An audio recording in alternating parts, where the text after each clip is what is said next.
So part of our understanding with postmodernism has to do with the technological changes that make different cultures, different value systems accessible to everyone.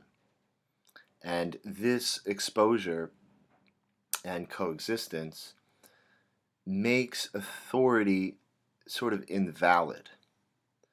So it's like if you have all these religions next to each other, the dogma of that religion is sort of exposed, and this carries forward with other sources of authority in society. If we just think of urbanism, we can see these cultural shifts more clearly. So, for example, a pre-modern city is typically organized with a coherence to convention. Like there's a conventional architectural style which in Western history has been refined very slowly over thousands of years. You have most architectural structures being more or less uniform, and the major institutions of society highlighted: church, cathedral, civic centers, whatever. These are the masterpieces of architecture. And this coherence gives us a sense of belonging, a sense of membership in society, that we're all part of the same affair in the sense that we all share the same convention. Now, if you think of Manhattan, you have the exact opposite, right? All of these competing aesthetic values, competing sets of interests are jostled together, and Manhattan looks like a bed of nails. Now, I wouldn't describe Manhattan as being ugly, and there's no way of going back to what a pre-modern city would look like. We're not going to demolish Manhattan, take down the Empire State Building and put the Waldorf Astoria back in its place.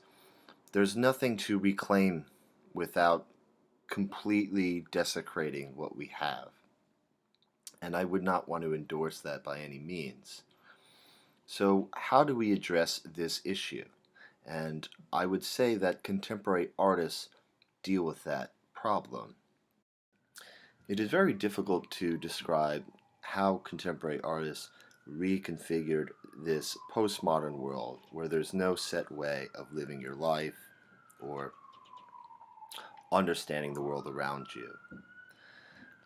But I think it has to do with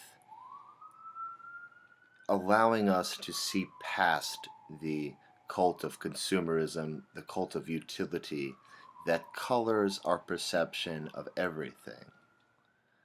Because as postmodern people, we have to, by necessity, be able to distinguish what visual content around us is designed to influence our most immediate impulses.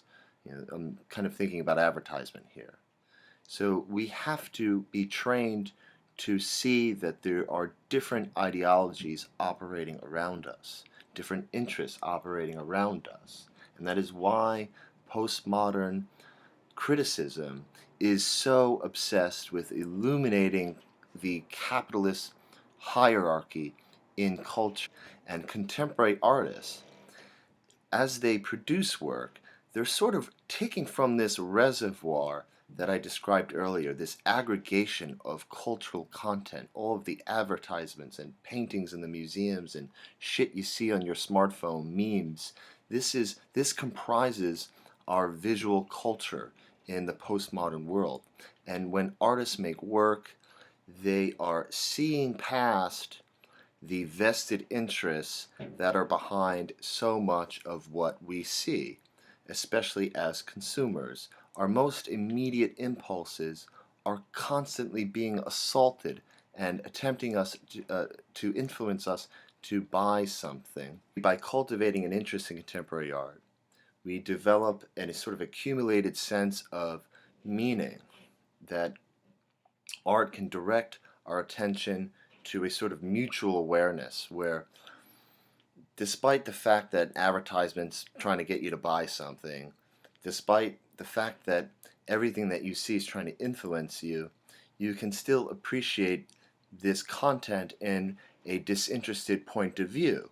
And by cultivating contemporary art, you condition your perception to inhabit that world. And in that world, you're sort of free in a certain way from all of these different assaults, visual assaults that try to influence you.